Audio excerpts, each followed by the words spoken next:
सत्संगत जी, प्यार से कहना दान निरंकार जी, जहाँ सभी सत्संग के लिए आए हैं और ये रूप सत्संग का और जो बात मैसेज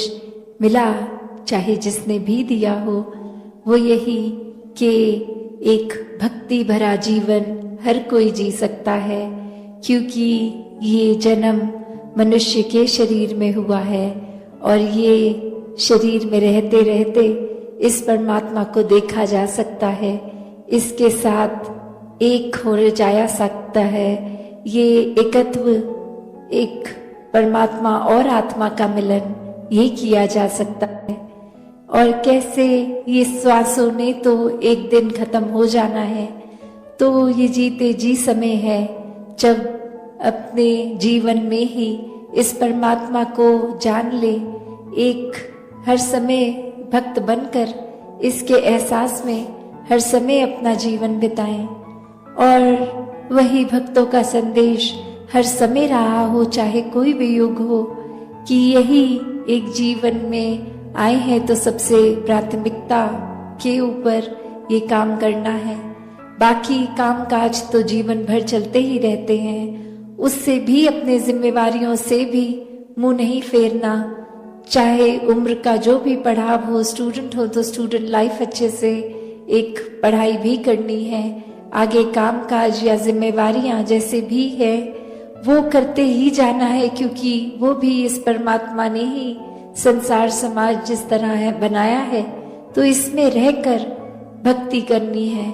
एक अपने आप को अकेला करके एकांत में होकर सिर्फ स्पिरिचुअल होना, वो फिर एक समाज पे बोझ बनने की बात है। एक यूनिट, एक समाज की तरह रहकर भक्ति करना ही वाकई ही भक्ति है। तो कैसे एक यही मैसेज हर कोई अपने जीवन में, जहाँ अपने परिवार का पालन पोषण करते हुए भी भक्ति पूरे समय कर सकता है, खाते पीते उठते बैठते काम करते, जब ये ध्यान, ये मन इस परमात्मा में होता है तो सारे काम भी बहुत सहज हो जाते हैं। और ये भक्ति का असली मूल क्या है? ये परमात्मा पे मन आधारित है, तो फिर ही भक्ति संभव है। और फिर हर कोई अपना असली पोटेंशियल जो पूरी तरह से क्या है उसको जानना है, तो फिर ये आत्मा तो परमात्मा की ही अंश है। Every soul is potentially divine. तो ये डिविनिटी की बात, ये परमात्मा ही हर एक में वास करता है।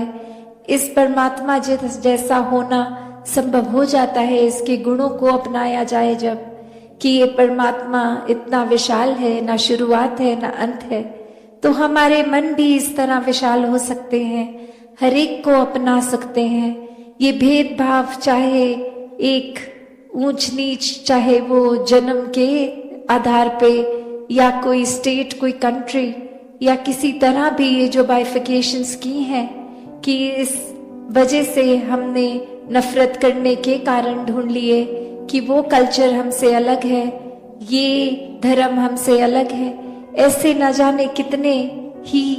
अलग अलग भाव मन में बना लिए हैं और नफरत करने का कारण ढूंढ लिया है कि जो हमारे जैसा है वो ठीक है, बाकी ठीक नहीं है। तो एक परमात्मा ही जब एक है तो इसने रचना जहाँ पे भी पूरी सृष्टि की कण कण में अपने आप को हर जगह मौजूद रखा और हर एक में भी यही परमात्मा है। तो कोई भेदभाव, ऊंचा नीचा, नफरत के कोई कारण रह नहीं गए। ये बस मन की अवस्था। जिस तरह एक पेड़ होता है, तो अगर कोई पेड़ का हिस्सा, एक लीफ देखे, एक पत्ता देखे, तो वो अपने आप को यही कहती रहे कि पेड़ क्या होता है मुझे पता ही नहीं है। तो बात वही कि पेड़ का ही एक अंश ये पत्ता है, और जब उस पत्ते को पूरी तरह पेड़ बनना है तो वाकई ही एक जड़ों से प्यार करना है, एक पूरा उसी से जो सीड है अगर किसी ट्री का, एक प्लांट का, तो वो ओरिजिनेशन पॉइंट है। तो वहीं से वो पत्ते भी आए, वो फ्रूट्स भी आए, वो डाल भी आई, वो लक्कड़ भी आई। तो कैसे एक फिर वो बात वही कि ये परमात्मा ही मूल है। इसके ऊपर चाहे फिर वो पत्ते जैसे दिखते हैं, ब्रांचेस वैसी नहीं दिखती, फ्रूट्स वैसे नहीं दिखते, पर सब है तो एक पेड़ ही। तो ऐसे ही हर किसी ने अपने जीवन में जब मूल ये परमात्मा को आधार बना लिया, तो वाकई ही ये बिल्कुल भी एक मन में सेल्फिश भाव खत्म हो जाता है पूरी तरह। सेल्फलेस लव, ये डिवाइन लव के साथ वर्ड जो हमेशा होता है, कि ये एक भाव मन के अगर परमात्मा से प्यार है तो कोई वजह नहीं, कोई चाहत नहीं, कोई एक मकसद नहीं या इच्छा नहीं, इस परमात्मा से प्यार है क्योंकि परमात्मा ही प्रेम है और ये प्रेम हम भी हैं। तो ये नाता जो एक होना, एकत्व का भाव, ये एक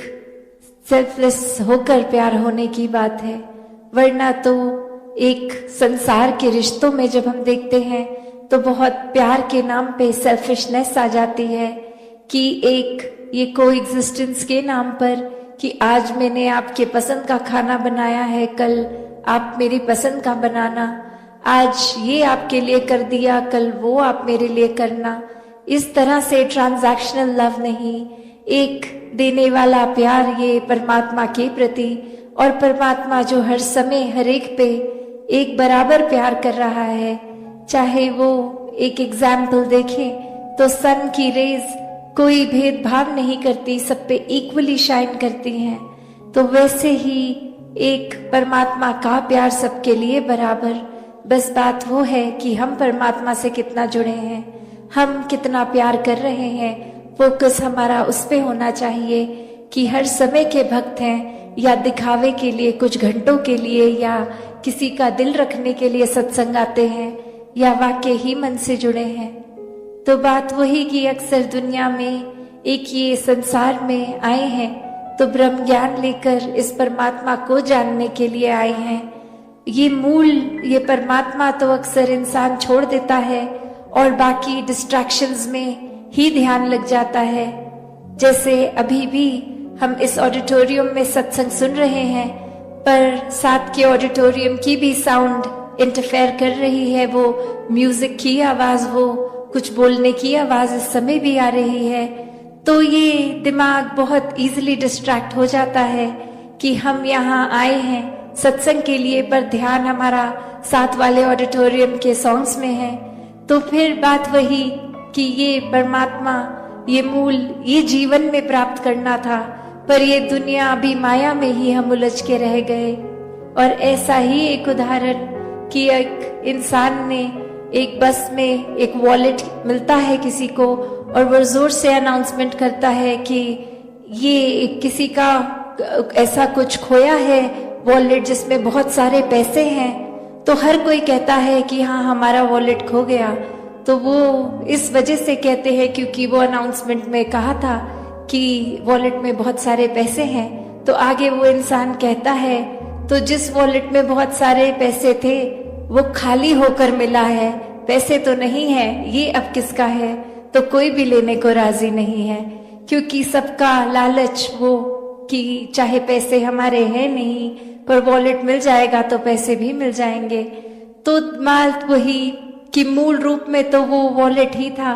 पर वो लालच के साथ चीज जुड़ गई। ऐसे ही मूल रूप में परमात्मा तो है, पर हम अक्सर इस परमात्मा को तभी याद करना चाहते हैं जब हमारी कोई इच्छा की पूर्ति आती है, या शरीर में दर्द है, या अन्य कोई और इस तरह बात, तो ही ये ध्यान आता है परमात्मा का कि ये क्राइसिस सिचुएशन है। तो जबकि ये परमात्मा से प्यार तो हर समय का होना चाहिए। तो ऐसा ही भाव, ऐसा ही प्यार हर किसी के दिल में तभी बन सकता है जब पूरी तरह इस परमात्मा से, इस निराकार से जुड़े। और जब इस निराकार से जुड़ जाते हैं तो वो जुड़ाव हर समय का हो। एक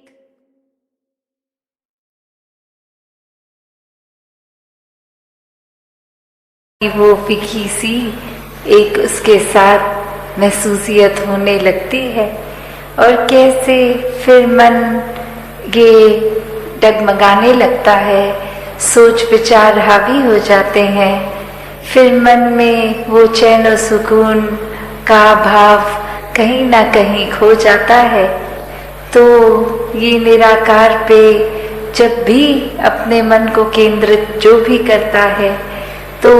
वो भाव मन के कि ये आनंद की अवस्था से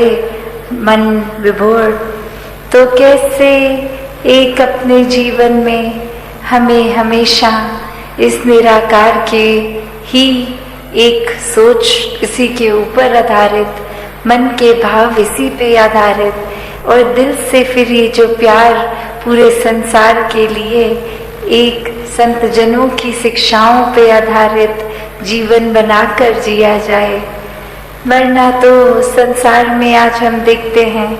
तो लोग कोई भी चीज से बहुत आसानी से भ्रमित कर देते हैं। एक बात बोलकर कि वो जिसको हम रूमर्स का नाम देते हैं कि किसी ने कुछ कह दिया वो सच है नहीं है। कैसे आजकल हम सोशल मीडिया पे या वर्ड ऑफ माउथ से देखते हैं कि वो बात ठीक है नहीं है, बस आगे से आगे वो बात पहुंचा दी, हर किसी को कुछ भी बोल दिया, और ये भी खुद अपने एंड से चेक नहीं किया कि वो ठीक भी है कि नहीं है। दासी ने एक उदाहरण कुछ समय पहले आपके चरणों में रखा था, और वही कहानी फिर से कि कैसे एक कॉलेज में एक दूसरे देश का किसी व्यक्ति ने परफॉर्म करना, और वहीं वो भाषा जो वो व्यक्ति इस्तेमाल करते थे, बाकी अन्य वो स्टूडेंट्स उस भाषा को समझते ही नहीं थे। तो उन्हीं में से एक स्टूडेंट को मस्ती एक दिमाग में आई, और वो माइक से पहले उन वक्ता के खुद आ गए और बोलने लगे कि इनकी एक खासियत है, ये बहुत ही एक कॉमिक, एक बहुत ही मजाकिया एक हमारे आगे प्रस्तुति रखेंगे, पर खास बात यही कि इनके चेहरे के ऊपर एक्सप्रेशन, ये मुंह के भाव चेहरे के बहुत ही सीरियस गंभीर दिखेंगे। हो सकता है एक हमें उनकी आवाज टोन से लगे कि ये गुस्सा भी हो रहे हैं, पर ये सब कुछ एक मजाकिया ही इनकी प्रस्तुति है, तो बार बार इनकी प्रस्तुति के बीच में हंसते रहना है। और ऐसा वो व्यक्ति बोलकर उतर गया, और अब वो परफॉर्मर आए, और वो जब अपनी एक स्पीच, एक अपना कला पेश करने लगे, तो सभी विद्यार्थी हंसने लग गए, और वही वो चेहरा और गंभीर होता गया कि मैं इतना सीरियस कोई मैसेज दे रहा हूँ, विद्यार्थी तो सभी हंस रहे हैं, पर वहाँ विद्यार्थियों के ऊपर ये प्रभाव उस एक स्टूडेंट का छोड़ा हुआ कि इसमें तो हंसना ही है, और पूरी परफॉर्मेंस में वो कहीं ना कहीं अपने आप से बीच में हंसते चले गए। और अब वो परफॉर्मर अंत में इतना उसमें गुस्सा आ गया, वो स्टेज को ही छोड़कर चला गया, और उसके एग्जिट पे भी विद्यार्थी और जोर से हंस रहे। तो वो भाव क्या कि एक व्यक्ति ने कैसे एक हर एक को, जो बात तो कुछ ऐसी थी नहीं, वो परफॉर्मर भी कोई मजाकिया अदाकारी नहीं, कोई एक बहुत ही गंभीर मैसेज, सोशल मैसेज देने आया, और किसी ने भी वो, क्योंकि एक कान में बात किसी एक व्यक्ति द्वारा गई कि ये ऐसा नहीं ऐसा है, तो हमने अपने दिमाग की वो परसेप्शन वैसे बना के उसी के ऊपर अपने मन के भावों को मोड़ लिया कि उस एक व्यक्ति ने जैसा कहा है तो ठीक ही कहा होगा। तो वैसे ही एक संसार का वातावरण कि एक व्यक्ति ने कुछ कहा और हमने फिर, चाहे वो संदेश क्या मिल रहा है क्या नहीं, उसको छोड़ के बस अपने दिमाग में जो धारणा पहले से बनाई थी उसी धारणा को लेके आगे अपना व्यवहार बदल दिया। तो इस पूरे स्टोरी में जो भाव है कि दुनिया में तो एक भ्रमित करने वाले बहुत ही मिलेंगे, हर किसी ने अपनी मान्यताओं के अपने एक्सपीरियंस और कुछ एक स्वभाव भी कभी कभी अड़चने डालने वाला किसी का, तो उसने अपने मुताबिक अपना फायदा देखते हुए ही एक ऐसा कह देना है कुछ, तो वो एक भ्रमित करने वाले तो हैं, पर वो गलती किसकी आती है जो वो भ्रम में पड़ जाए। जब हम महापुरुष होकर, एक ब्रह्मज्ञानी होकर, तो भी अगर हम भटक जाते हैं किसी के कुछ कहने पे, तो फिर ये चेतनता कहाँ है। अगर हम इस स्टोरी के केस में देखें तो फिर भी वो स्कोप हो सकता है कि वो भाषा नहीं समझते थे, तो किसी ने जो कह दिया उसी को ही सच्चाई मान ली। यहाँ तो हम वैसे सब बुद्धिजीवी, ये चेतनता रखने वाले, फिर भी एक अपनी बुद्धि को परे रखकर अक्सर अफवाहों में पड़ जाते हैं। एक आगे से आगे वो कुछ ना कुछ मैसेज दे देते हैं। तो कैसे हमें हर समय ये अलर्टनेस, ये चेतनता, क्योंकि ब्रह्मज्ञानी है तो एक ब्रह्मज्ञानी होने का एक ड्यूटी, ये रिस्पॉन्सिबिलिटी भी है कि हर समय की चेतनता होनी है। ये ब्रह्मज्ञानी होने का मतलब ये नहीं कि हम इस जहाँ निराकार के आश्रय, इसके रंग में रंगे हर समय एक आराम से इसी के रंग में आराम से तैरते हुए हैं, गोइंग विद द फ्लो वाली भाव। तो फिर भी ये चेतनता तो एक कैरेक्टरिस्टिक है ब्रह्मज्ञानी का। ये कहीं भी नहीं है कि अगर आप एक भोले संत हैं, एक ब्रह्मज्ञानी हैं, तो आप चेतनता का प्रयोग नहीं करेंगे। नहीं, संत स्वभाव ही चेतनता का उसमें योगदान होता है कि संत कभी भी ऐसा कोई कार्य नहीं करते जो इस निराकार के एहसास या कोई एक अच्छी शिक्षाओं से विपरीत होता है। एक माइंडलेस एक्टिविटी में कभी कोई भी संत इंडल्ज नहीं करता, तो वो परख भी कि क्या ठीक है क्या गलत है, हर समय का वो डिसीजन बनाना, यह चेतनता ही एक उपयोग में आती है। तो अक्सर कोई ना कोई ये बात को भी उस तरह बोल देता है कि ये तो सब निराकार ही कर रहा है, तो खुद उसमें अपने एक वेस्टेड इंटरेस्ट, एक अपने फायदे की चीज छुपाकर,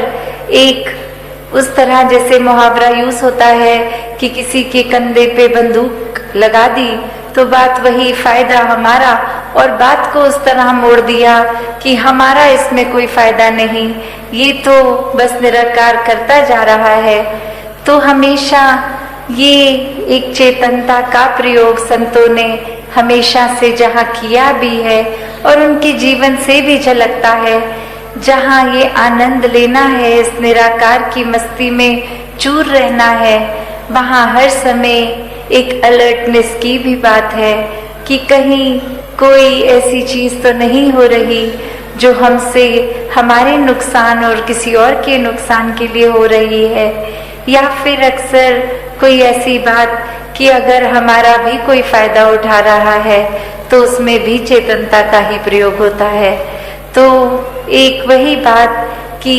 अपनी बुद्धि को उस तरह एक माइंड को क्लोज नहीं कर देते संत, बल्कि दिमाग को इतना विशाल बना देते हैं। भी पढ़ा रही हूँ जब, तो उनको भी अच्छा लगता है, माता पिता को भी।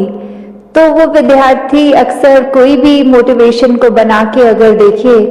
और उसको एग्जाम जब आए, वो परिणाम आया, रिजल्ट आया, तो उसमें भी उसके नंबर बहुत अच्छे अगर आ गए, तो वो एक स्टूडेंट के लिए जहां आइडियल सिचुएशन है कि अब मुझे इस साल जितना भी एक नॉलेज मेरी बढ़नी थी, मैं उसकी प्राइम में हूँ, मेरा रिजल्ट बहुत अच्छा आ गया, मैं फर्स्ट भी आ गई क्लास में। तो पर वो स्थिति ने भी बदलना है, परिणाम फाइनल्स के आते ही वो अगली क्लास में एक प्रवेश होना है। तो कैसे उस समय भी अगर एक स्थिति एक आइडल थी जहां नंबर 1 भी थे और सब अपने मुताबिक हो रहा था, स्वयं से भी खुश थे, एक प्राउड मोमेंट अपने लिए, परिवार के लिए भी था, फिर भी कैसे जैसे ही अगली क्लास शुरू तो ये जर्नी फिर से शुरू, अब नए ज्ञान को याद करना,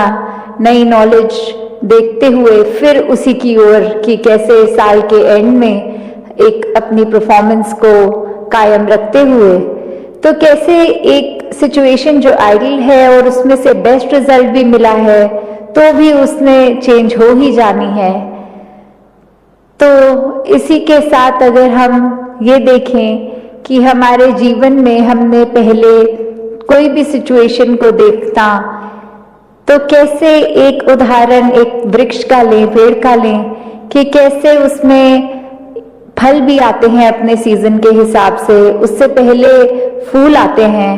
और जब ये समय फल उतरने का आ जाता है फिर वो पतझड़ का मौसम जहां पत्ते तक निकल जाते हैं उस पेड़ से,